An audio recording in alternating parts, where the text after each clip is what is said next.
Welcome back guys! So ngayon matututunan natin sa video na to ang pagbabaklas at pagkakabit ng smiley sa mga Mio Sporty natin.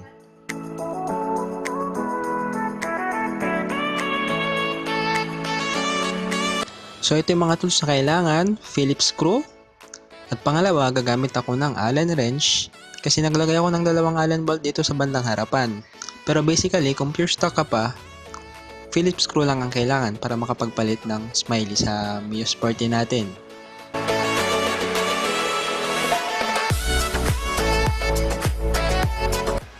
Una, kailangan lang natin tanggalin yung mga bolts na nag-hold sa fairings natin sa harapan gamit ang Phillips screw.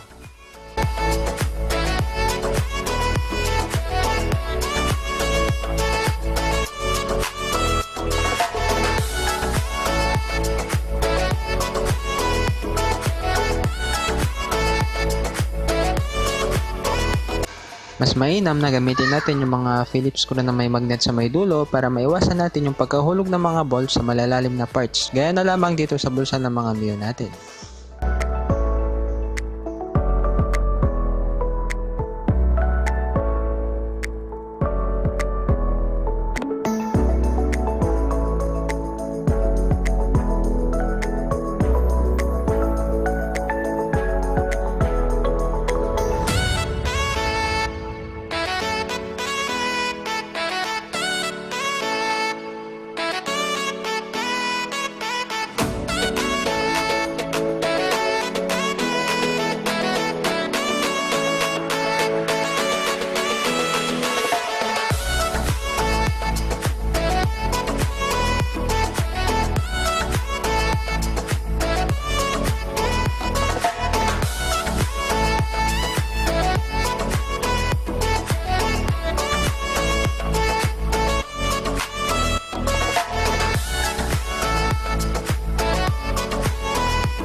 So ito na guys yung gagamitan ko ng Allen wrench kasi Allen bolt yung nakalagay. Pero kung pure stock ka, Phillips screw ang kailangan para matanggal yung bolts dito.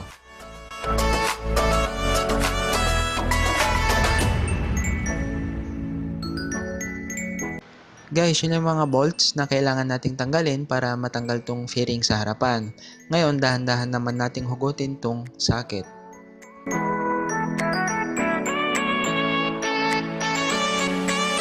So guys, kung nakikita natin may bolt and clip dito na nag-hold sa wirings ng smiley natin, kukunin natin to para mailipat sa bago.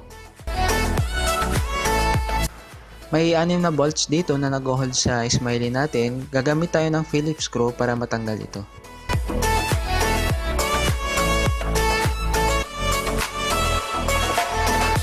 Bago natin umpisahan, maglapag muna tayo ng tela sa pagtatrabahuan natin para hindi magasgas tong fairings.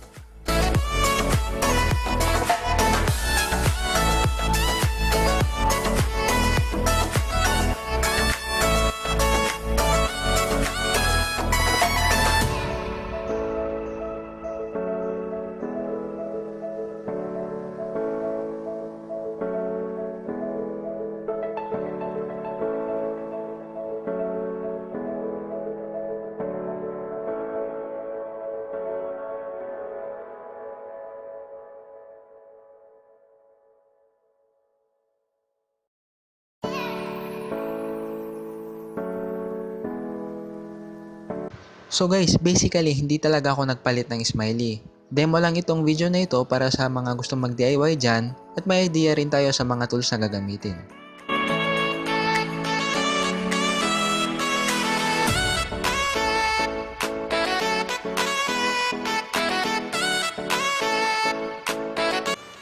Ayun guys, ibalik lang natin lahat ng mga tinanggal natin, lalong-lalo na yung socket, wag natin kakalimutang ikabit.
So yun guys, salamat po sa mga nanonood at patuloy na tumatangkilik sa mga videos natin at huwag kakalimutang mag-like, comment, share, and subscribe for more videos po.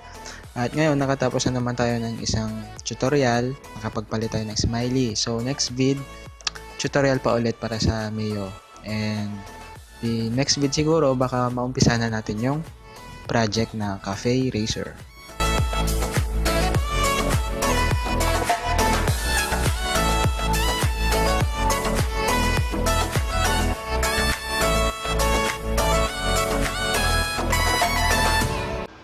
So ayun guys, shoutout nga pala kay JPTV, nag-comment siya doon sa last video ko doon sa Mio Sporty tutorial sa pagpapalit ng tail light. Ayan.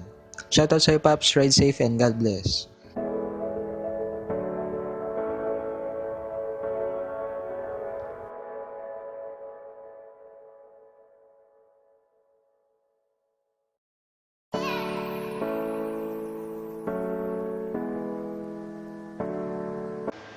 At abang-abang lang po sa next video natin about dito sa Cafe Racer Project. Ayan, TMX155 ang base model na gagamitin natin.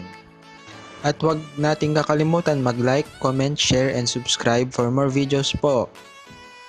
And ride safe sa lahat.